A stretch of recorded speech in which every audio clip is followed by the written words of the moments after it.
Hi everyone, my name is Laura Wisse and today I'll be talking some more on medial temporal lobe sulci. So I already made a tutorial providing an overview of the different medial temporal lobe sulci. So if you're not too familiar with the medial temporal lobe and you haven't watched it yet, I would recommend watching that one first. So today's gonna be a little bit more practical. So I'm gonna show you a couple of different MRI scans and I'm gonna show you how I go about identifying the four different sulci that are listed here: the sulcus semiannularis, the collateral sulcus, the occipitotemporal sulcus, and the calcarine sulcus. And I chose these four because I used them for the segmentation of, for example, the entorhinal cortex or Brodmann area 35 and 6 of the perirhinal cortex. So before I go to the MRI scans, I just want to give you a little recap of these four sulci.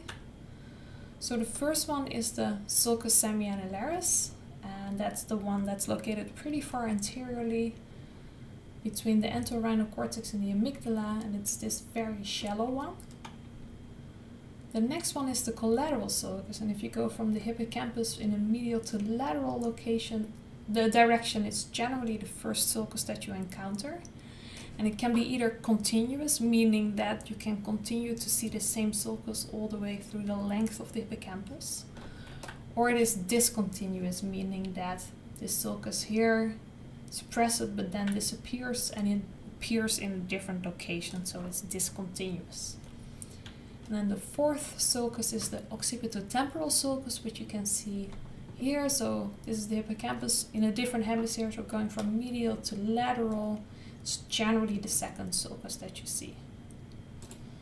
I'm going to try and identify these on 3 MRI scans, and as I already mentioned in my previous tutorial, it's generally hard to identify these sulci on just one slice, so it's helpful to go back and forth. That will help you with the identification. So we're going to start with the sulcus semiannularis, and I'm going anteriorly. I'm going to mark this one red. So this is the amygdala, the entorhinal cortex, so it's this shallow sulcus right here. So I'm going to mark it on a couple of different slices, so that's the sulcus semiannularis. So the next one that I'm going to look at is the collateral sulcus, which I'll mark green. So it's a bit hard to see, but this is the hippocampus, so from medial to lateral, the first sulcus is probably going to be the collateral sulcus. So I'm going to go in a posterior direction to see if I can follow this sulcus, which is the case. You do see something happening in the lateral bank where I think a tiny sulcus appears, which you can see here. But I think this is still at least the main portion of the collateral sulcus, and we can continue to follow it in a posterior direction. Getting pretty far posteriorly, and since it didn't disappear, I think this is a continuous collateral sulcus. Okay. So the next one that I'm gonna try and find is the occipitotemporal sulcus. And I'm gonna try and find a good place to start. So I think here I see this sulcus.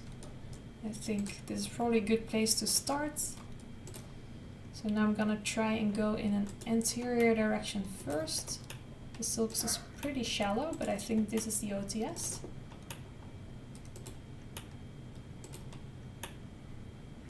And I think it's a bit hard to see here, but I think that is it. So we're going to go to my starting point and go in the opposite direction. So again, this is this small sulcus that we just saw coming from the lateral bank of the CS. So we're just going to see what happens with that one. And what you can see there is that it disappears. So I'm not sure what it is actually, but I think we can continue to call that one the OTS. So I actually see something happening here. So I'm going to go in a posterior direction, and I can see that these two actually merge. So now that I've seen that, I'm going to go anterior again to mark the OTS. So again, it's pretty hard sometimes to see what's happening unless you go back and forth in an MRI scan.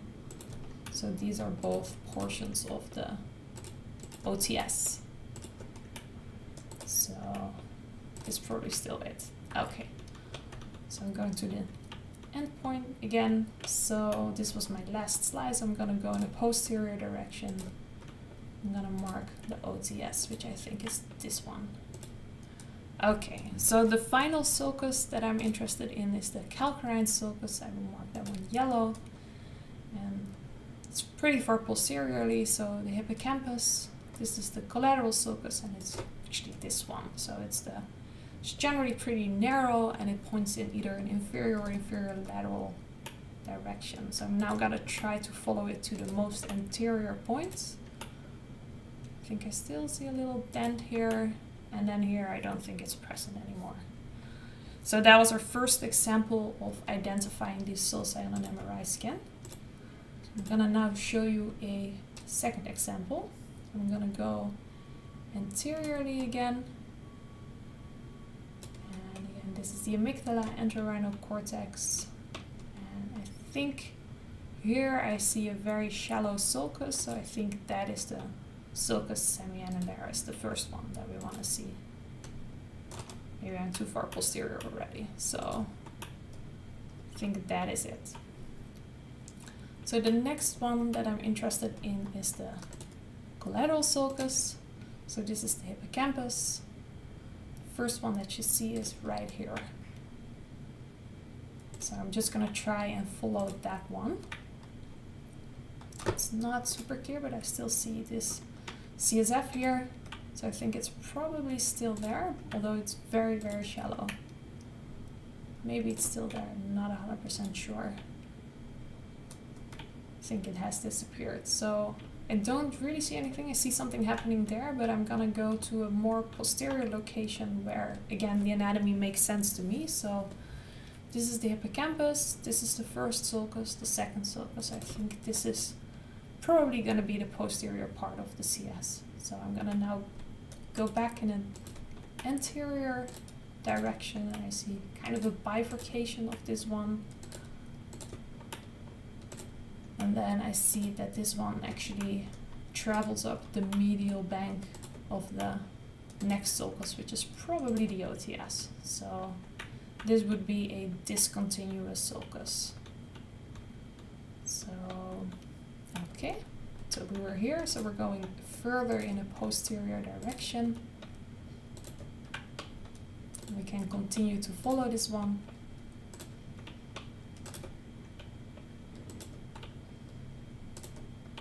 All the way to the end of the hippocampus. Okay, so I'm now going anterior again to find the OTS.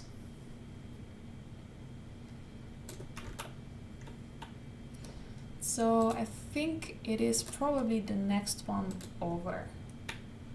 So we're just gonna try and follow that one.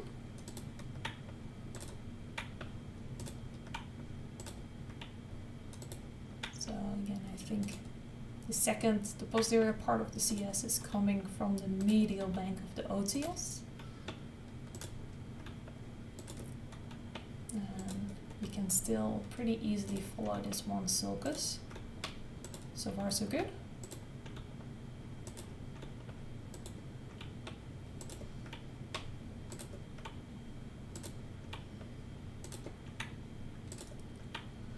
This seems a pretty easy one, so that is nice for a change. It's generally pretty difficult. So I think that was the OTS. So the final one that we're going to look at is the calcarine sulcus. So again, that is a sulcus that's located between the hippocampus and the CS. And it's generally the one that's pointing a little bit in an inferior lateral direction, which is this one. So I'm gonna now try and find the most anterior point. I still see a little dent here. Not so sure about here, maybe here. So that would be the calcarine sulcus. Now we're gonna go to the third example. So again, we're gonna start anteriorly with the sulcus semiannularis. It's a little bit hard to see, but I think this is it. It's very, very shallow. I'm gonna make this cursor a little bit bigger. Okay. I think there it is. Maybe here, I'm not so sure about that one. So sometimes if I still need this landmark but I can't see it anymore, I would just extrapolate from slices where I can see it. So that could be a little trick. So the next one is the collateral sulcus. So we can see the hippocampus here, and then first sulcus from medial to lateral is probably gonna be the CS. We're gonna go in a posterior direction. And what you can see is that this sulcus seems to be becoming smaller, so this is probably gonna be a discontinuous one as well. You can still see it here. You can still see it here. Going more shallow. I'm not so sure if I can see it here. I'm just gonna go a little bit further posterior until I understand the anatomy again. So I think this is a good spot. I have the hippocampus here. One big sulcus, a second sulcus. So I think that is the second part of the CS. I might still see it here. I'm not so sure here. So actually here, collateral sulcus disappears and then it's not visible for a couple of slices. And I think here it appears again. So that will be the posterior part. So that can happen that you don't see it for a couple of slices. I'm gonna follow it again further posteriorly, and this seems to be a little bit more easy than the anterior portion. Okay, so that is the CS. Then we're gonna try and follow the OTS. So that is generally the second one over, so I'm gonna mark that one blue. And try and follow that one.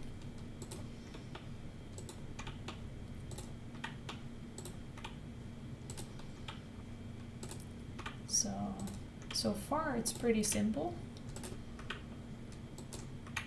But then you see it merging with that one, so that one is probably also a portion of the OTS.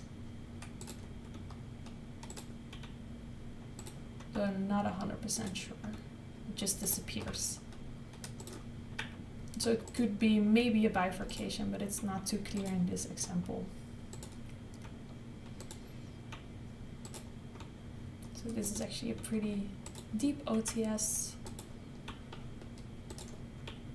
It's not too complicated, although I think this may be two different portions of it. Might be a bifurcation. Okay, so then the final one is the calcarine sulcus, which you can see between the CS and the hippocampus. You can see the shallow one, and that would be the calcarine sulcus. I'm gonna try and follow it in an anterior direction. See maybe a little dent here, but then here I don't think I see it anymore.